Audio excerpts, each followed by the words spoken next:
ఆయన నాతో మాట్లాడక చాలా రోజులు అవుతుంది. ఇవాళ ఎలాగైనా ఆయనతో మాట్లాడాలి. ఆయన గాజులు అంటే చాలా ఇష్టం కదా. ఈ గాజులు చూపించి ఏ గాజులు వేసుకోవాలో అడుగుతాను. ఏమండి, ఏ గాజులు వేసుకోమంటారు?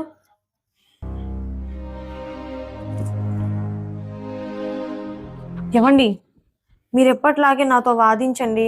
మీరు నాతో మాట్లాడకపోతే నాకు నేనే నచ్చట్లేదు.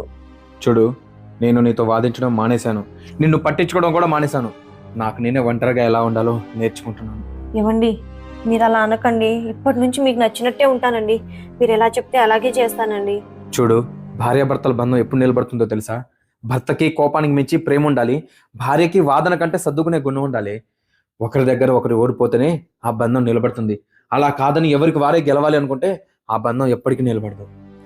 నన్ను క్షమించండి. ఇన్ని రోజులు మీతో వాదించి మీ మీద గెలవాలనుకున్నాను, కానీ మీరు ఇంత బాధపడతారనుకోలేదండి.